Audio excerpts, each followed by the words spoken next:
Welcome to Mental Health Monday Check-ins with Jamie Lynn. I am Jamie Lynn. So this week I want to talk to you about humor. I like to laugh. I like to laugh and joke and make other people laugh. And guess what? That is great for your mental health. And it's great for my mental health as well. We all know who Freud is. He did great things for the mental health field. And he told us that humor offers us a healthy means of coping with life stress. And he was right. My job has been in child welfare for just about all of my career. I have been on the sex assault team in most of the states that I've worked in. I was a forensic interviewer, and that means that I was working some really egregious cases regarding children. And that's really hard. And I had to develop quite a toolbox of coping skills to help me remain in this career field as long as I have. And one of my biggest tools is humor. And the same with my coworkers. We all have a very inappropriate sense of humor, but it is how it gets us through our days.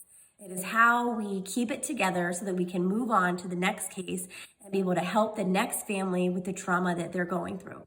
It's the same for firefighters and police officers and anyone who is working, the front lines of trauma.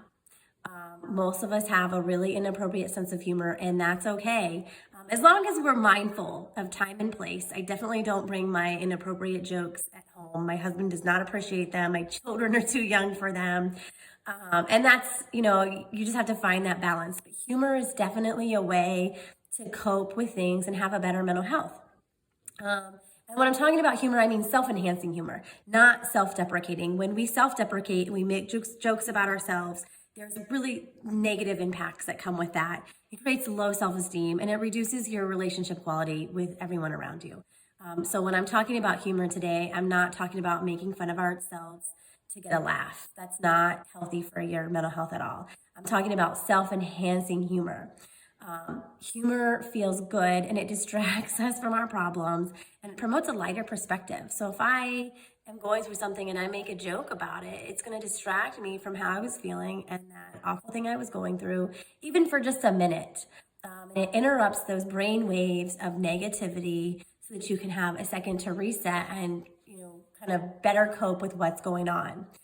There are links between humor and your well-being, and people with a good sense of humor, I'm all over myself today, my words are all over the place today. But all I can do is laugh about it. Just laugh about it and move on. So people with a good sense of humor are in a better position to weather difficult situations. Ain't that the truth?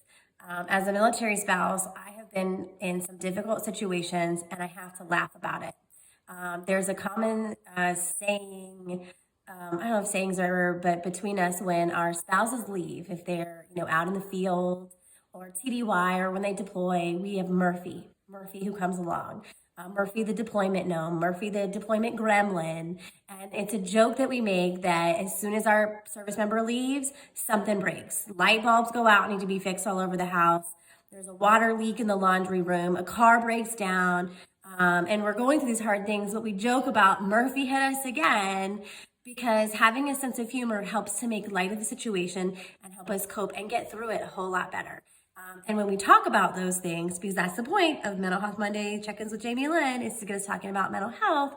When we talk about these things and we're joking about them, we're not only helping ourselves, but we're helping the people in our community and the people around us as well. We're letting them know that, hey, you might have laughed and it felt inappropriate, but hey, I laughed too, so we're in this together.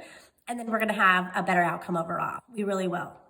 So let me tell you what happens to your brain when you laugh. I have a tickle in my throat. Excuse me. I don't like to normally patch my videos together, but I had a tickle. I coughed. It's not pretty. I don't want you to see that.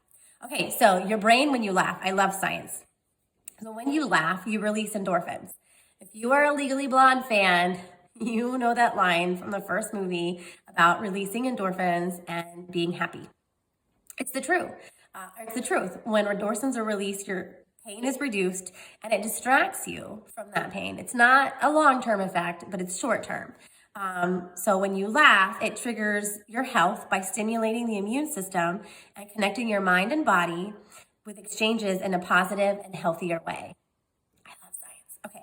Also, when you laugh, your brain, it increases relaxation throughout and it adds extra oxygen to your brain so that you get a better air exchange and you're full for deeper thought or learning. That was a whole lot. So you breathe more when you laugh. You've taken all that oxygen, it circulates through your brain, and you have a better outcome. Let's keep laughing. Sorry, I coughed again. So also, when you laugh, it alters the chemicals that are in your brain in ways that reduce stress, and it lifts your emotions to contribute and to sustain an overall sense of well-being.